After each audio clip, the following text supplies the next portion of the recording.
Greetings from Independence, Ohio, where it's been about a month of Sundays since Chris Fedor and I have been standing in front of Cleveland Clinic courts, I think that's what they're called, sure, to talk Cavs. Now it's playoff time. I think the last time we were standing here, the Cavs had Isaiah Thomas, and that was like a great thing. That was a huge day for the Cavs at that point. Yeah. It was either his return or when he was introduced, and they squashed all of the questions in the press conference about his hip.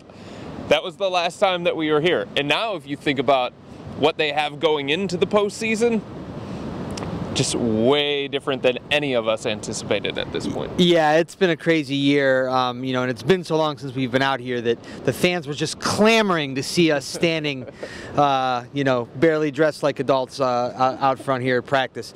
Anyway, we're here to talk about Cavs and Pacers series predictions. I assume we both have the Cavs going on to the second round. LeBron's never lost a first round series. He's 12-0. Yep. He's won his last 21 games in the first round. It just doesn't feel like we're going to have history made here. No, I don't think so. The Cavs are the better team, and I don't think you should overlook Indiana necessarily, and I think the Pacers, Joe, are good enough to get one game given the circumstances with the Cavs. I just think fans have to prepare themselves for a tougher playoff journey than they've ever had in the last 3 years.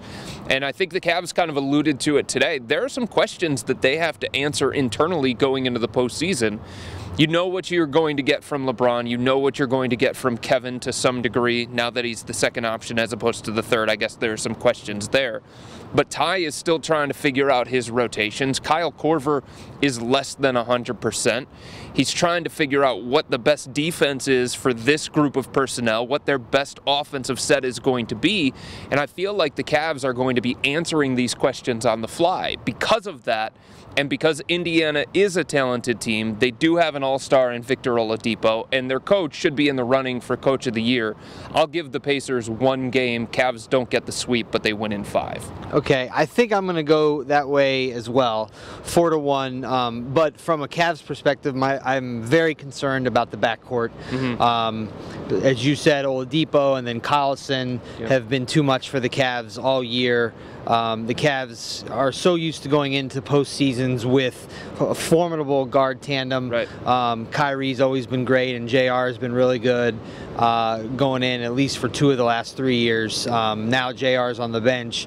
Nobody even close to Kyrie Irving here, so that's where they got to make up the difference. But we're both predicting that we'll do this again in the second round because we both have the Cavs beating the Pacers in 5. Thanks as always for tuning in to cleveland.com. Second round, which team? Oh, Toronto, Washington. Yeah, I like specialty I like the Raptors. Okay, I like the Raptors, and of course, special thanks to Dave Anderson behind the camera there, always, making sure that we're on time and looking good. So, thanks again, folks.